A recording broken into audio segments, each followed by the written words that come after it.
Its round shape is because it's surrounded by a membrane. The membrane is very thin and invisible, but you know it's there because when you make a hole in it, the yolk comes out. That's a much better example of a membrane. And actually, that's a cell membrane. It's an egg, a bird's egg is one cell. What? Clement? What? Clement. Yes. Oh, just a guess. Well, I'm gonna write it one letter at a time. Say it when you know it. This is what this process is called. O-S-M-O-S-I-F.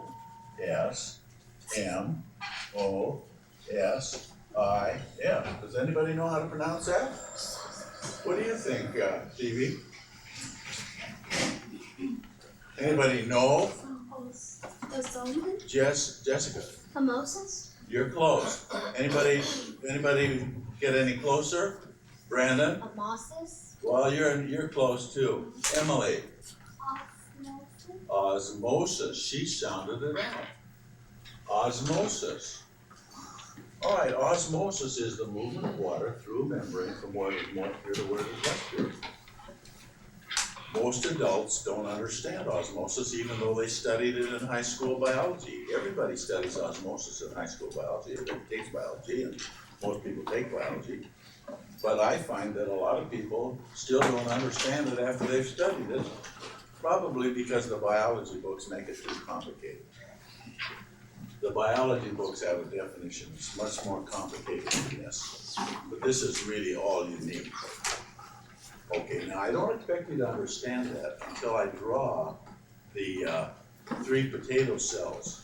So I'm going to draw these cells. I'm going to draw a potato cell that we'll call normal,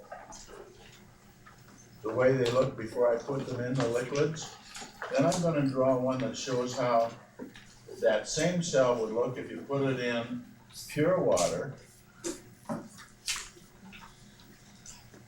And then I'm going to draw one, the way that cell would look if you put it in salt water.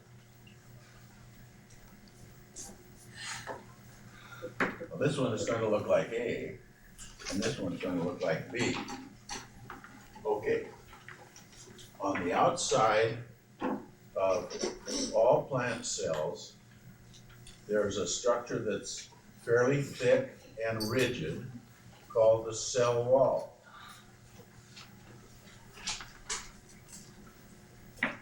All plant cells have that structure, but animal cells don't have it. So that's a big distinction between animal cells and plant cells. It's made out of a material called cellulose, and here's an example of pure cellulose. White paper is pure cellulose.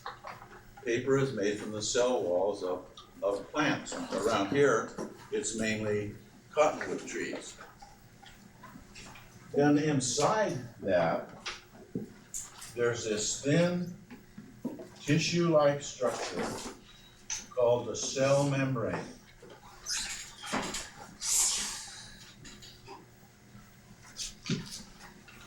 That allows water to pass through but not solids, and that's what regulates osmosis. Then, for now, we'll just call everything else in here cell juice. This is just water with dissolved salts and sugars. Cell juice. When you get to high school biology, you'll learn a different name for that. But those are the 3 main parts of a potato cell. When you get to biology, you'll learn a couple dozen different parts of cells that you'll have to memorize. But this is all you need to know for now. Now, those circles represent sugar molecules, sugar particles. If that were an orange cell, that would be fruit sugar, fructose. If it was an apple cell, it would also be fruit sugar, fructose. If that was a sugar cane cell, that would be sucrose or table sugar. And some of you probably know that the way we get some of our table sugar is by squeezing sugar cane until all the juice comes out. And then we let the juice dry, and what's left behind is table sugar. Okay? Those are the 3 parts of a potato cell. Now, if I take that cell and I put it in fresh or pure water, oops, I got the wrong color there.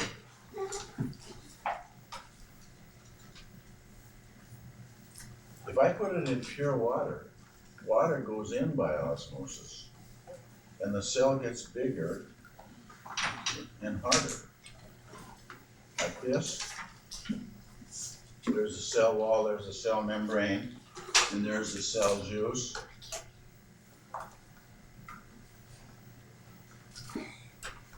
The reason water goes in is because the water is less pure in here than it is in the pure water.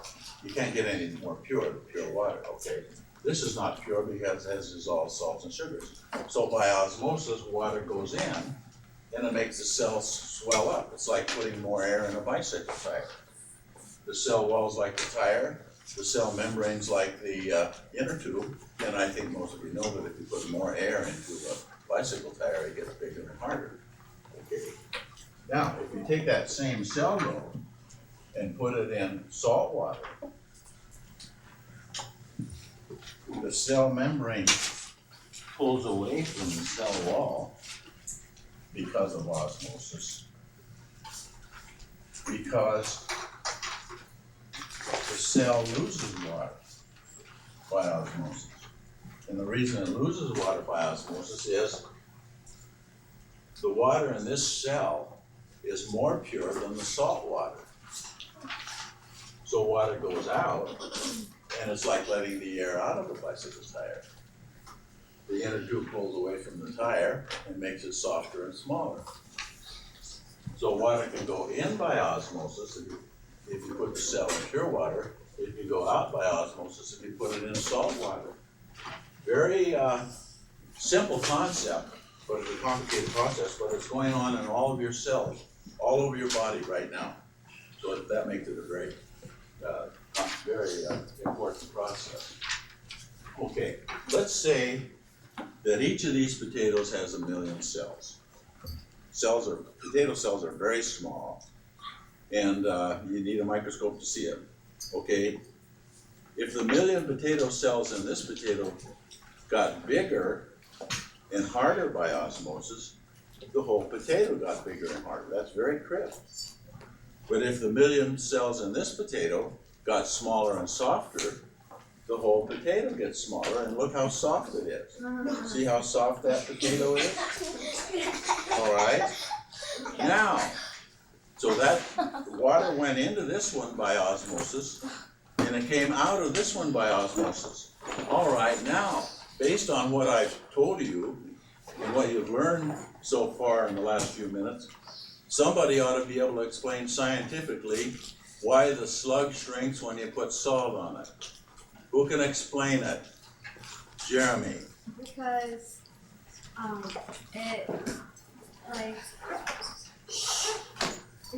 Do you know what the process is called? What's the process called that makes the slug shrink? shrinking. What's the process called? Osmosis. Osmosis. But what's happening? Between the salt you put on the slug and the slug, what's happening? Tanner? Like the slug is like salt makes it shrink. Yes, but why, Jessica? It's disintegrating. But, okay, yes, it's living. Chase? The cells are getting smaller Why are the cells getting smaller? because Well, let me ask you this. Where is the water more pure? In the slug cells or in the salt you put on the slug? Where's the water more pure? Does anybody know? Where does it have to be more pure, Emily? In the slug cells, because there's no water in the salt. So water comes out by osmosis and the whole slug shrink. Raise your hand if you've ever noticed that when you put salt on a slug, in a few minutes it gets very slimy. All right, well, slime contains a lot of water. Where did the water in the slime come from that makes the slug so slimy? Where did that water come from? Can anybody figure that out? Where, Jeremy? from the cells. From the slug cells. Okay, so I'm going to add a couple of words here, and then this will be final. This is still reliable and valid because liquids A and B are different. A is only water, but B is only salt and water. Potato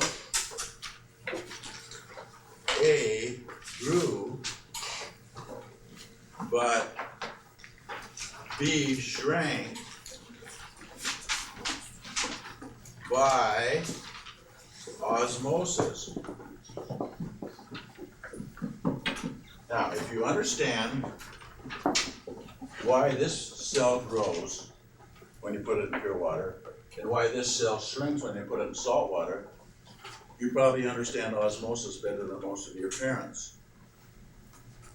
So that's something for you to remember for the rest of your lives, what osmosis does.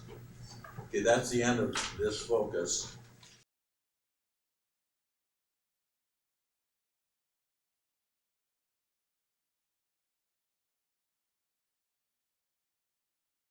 This focus is called the radish seedlings. The radish is a little vegetable about that big around, red on the outside and white on the inside, and we sometimes slice it up to put on our salads. The problem is, why do B, C, and D look the way they do? Today's focus is a little bit different from the previous focuses we had, because usually there's always one control group, but then usually there's one experimental group. But today there are 3 experimental groups, B, C, and D. And we're going to develop a separate part of the conclusion for each one. Here's the control group, A. Those are radish seedlings. They're a week old. I planted them a week ago. That's the way normal radish seedlings look. The control group is always treated in what we call a normal way. And then each experimental group is treated differently in one way, which we call the manipulated variable. Why do we only have one manipulated variable? Who remembers that? Why only one manipulated variable? Emily? Because then you don't know if one or the other. You don't know which caused the result if you have more than one manipulated variable. That's an essential part of the scientific method. Okay, that's the control group, A. I'm going to show you the first experimental group, which is B. And what you should notice about B is the seedlings are yellow. They're not green. All right? That's because of the manipulated variable. I'm not going to write the data for this focus because there are so many data that we're going to gather. So you'll have to remember what is asked and what I answer. But who wants to ask a question that might lead to identifying the manipulated variable for group B? What? It says B, C, and D in your Right, B, C, and D are the experimental groups. A is a control group, so that doesn't have to be in the problem. Okay, good question though, Jake. Who wants to ask a question about this? Kendall, do you have a question about B? Did B have any sunlight? Did B have any sunlight? It had sunlight, but it didn't have as much. I grew both of these on my kitchen table. But I put a box over this group so it couldn't get any light. All right, in one word, what's the manipulated variable in this experiment? In one word, Jeremy. Sunlight. Sunlight is the manipulated variable. Okay, then who can name some controlled variables in the experiment A, B? What's something that had to be the same? So we wouldn't have 2 manipulated variables. Name one thing, Allie.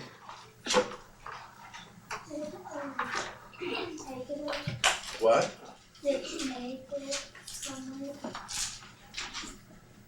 Yeah, A got sunlight and B didn't, but what's a controlled variable? Who can name a controlled variable? Tanner? Did you water them? They had to have the same water. What's another controlled variable?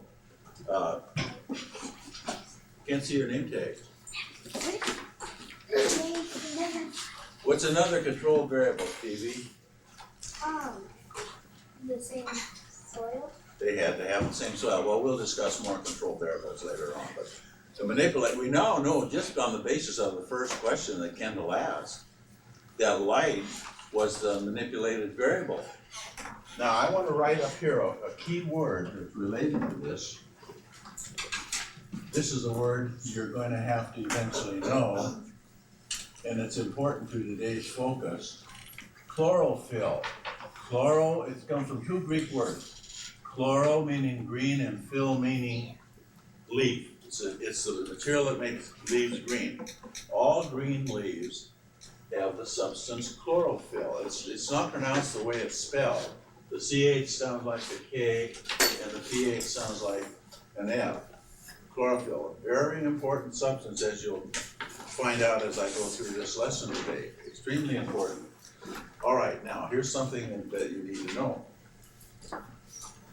All green plant seeds have the genes in them to make it possible for the plant to eventually make chlorophyll and become green. But they can't do it without light. If they're not in light, they won't become green. Okay, now that brings up an example that most of you have probably observed. Raise your hand if you've ever seen a lawn where there had been an object like a board or a baseball mitt or a tire or a bucket, and after a few days the object was removed. Who knows what the grass looked like underneath? What did it look like underneath, Jonathan? It was yellow. Why? Why was it yellow, Jake? Didn't get any light, so it couldn't make chlorophyll. Plants are not green if they can't get light. So that's important to remember. All right, I'm not going to write the conclusion until we identify the manipulated variable for all three experimental groups. But for this group, it was light. Okay, here's group C. Now the thing you should notice about these is that they're all leaning. See how they're all leaning? Yeah. All right, so this is experiment AC.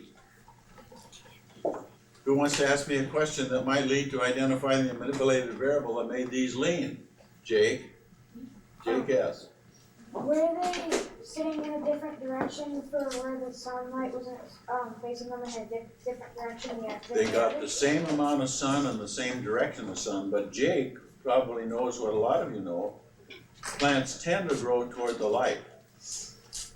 But these have the same direction and amount of sunlight, so that was a very valuable question, Jake. But he didn't identify the manipulated variable. What do you think, Wyatt? Was something leaning up against it? Nothing leaning up against either one. That's a controlled variable. So controlled variable and light are light and something leaning up against it are both controlled variables. What do you think, Mason? Did they get the same amount of water? They got the same water. It's a controlled variable. There had to be something different between them. The manipulated variable had to be different.